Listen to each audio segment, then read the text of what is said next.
my love. My name is Felicia Morgan. Welcome to my channel. If you are new here, thank you so much for stopping by. And if you're coming back, it is good to see you as always. So listen, before we head into today's message, we got to go through these basics. So go ahead and hit the subscribe button if you have not already. And turn on your post notifications. That way you know when I'm dropping new videos, which I post weekly videos to encourage you and inspire you in your daily walk with God. And head on over to Instagram. That way you can follow me there at Felicia Jo Morgan to be encouraged, empowered, and to get some self-care tips as well. All right, so today's message. Today we are talking about learning to rest.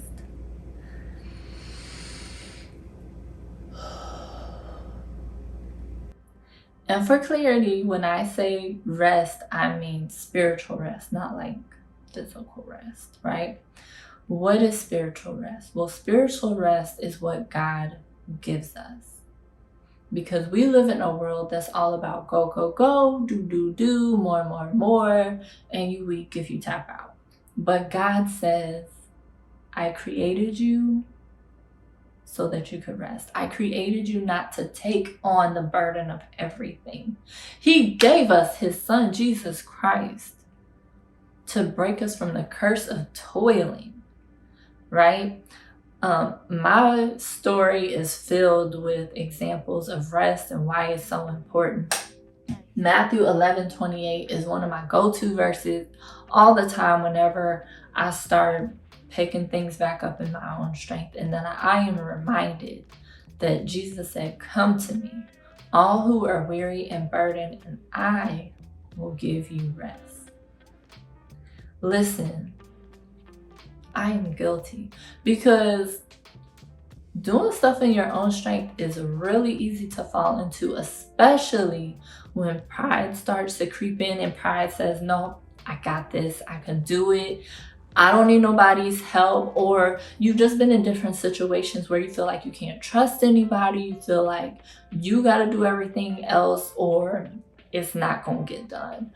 Or you've just been in traumatic situations maybe, or maybe you are a people pleaser and you just feel like you can't say no. So then you're trying to be everything for everybody except for yourself. And that is a dangerous place to be. So all of these different things can encompass what it looks like to not rest. And God is saying, but I need you to rest because you are my child. And so like I said, my story is riddled with different examples of God teaching me to rest, because there's so many times that I wanted to work and I overworked myself, and then I was forced to take off because my face started swelling, my face started peeling, because my health was deteriorating because I was trying to do everything in my strength. But spiritual rest is important because God says, I don't need you to do it in your strength. I need you to do it in my strength. So we're not supposed to do it. We're not supposed to pick up the burden. We're not supposed to toil. God has said, I've given you grace to do this. So we got to do things with the strength of God's grace. God says, I've given you peace. So we can do things with peace, even when it's difficult, even when it's challenging, even when there's obstacles. It's not always going to be pretty pink and smelling good flowers and all that good stuff. But even when it's challenging, we can do it with his peace. We can choose joy in the midst of feeling like we are just fed up. And he's given us access to his wisdom. And he's given us access to his creativity. He's given us access to all that encompasses him. And when we decide to lay things at his feet and trust him with what we're doing and the different responsibilities he's called us to, it will actually give you energy, clarity, and the mental capacity to do more, to handle more, and to do it in excellence, and to do above and beyond what people are expecting you to. You got to know the difference between good things and the God things. Like some of the stuff we're doing, God has not called us to. We have to learn to say no to some of this stuff. I am guilty. I am guilty. I still have to learn this myself.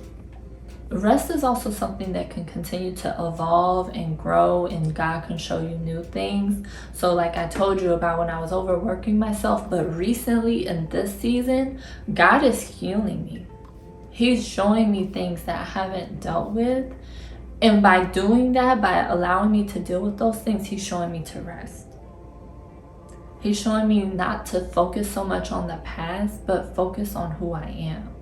To rest, to not feel like I have to busy myself up so I don't think about those things, or to make up for the time maybe I feel like I lost, but to rest in him and allow him to show me how he's going to answer those prayers, to show me how he's going to show up and show out in ways that I didn't think possible. To rest in him and know what he says about me, to allow him to heal me, where some people say you can't be healed, you're always going to deal with this and that, and allowing him to heal my wounds and my pains and what I've been through, and to show me a new perspective and a new light of what life looks like moving forward. And so no matter where you are, I encourage you to rest and ask God to show you, what does rest look like in your life today, in this season, so that you can do those things that he has called you to do, and to do them well. And so that's what I have for you today. I pray that you are encouraged, and I pray that you know that you don't have to do it all by yourself. You have a loving Father who is with you every single step of the way. Listen, if you were encouraged by this video, if you were inspired, if I said something that just made sense and it hit the like for you, just go on ahead and hit the like button for me, sis. And listen, if you know somebody, you got that girlfriend who's just doing everything she can, and you like, I just need you to chill out, go on ahead and share this with her and let her know you see her, you acknowledge her, and God is telling her to rest in this season. And remember, it's not about being complacent, it's not about being lazy, but it's about resting so that God can give you the proper energy to do the things that he's called you to do. All right, so thank you so much for joining me, and I will see you next week. Bye.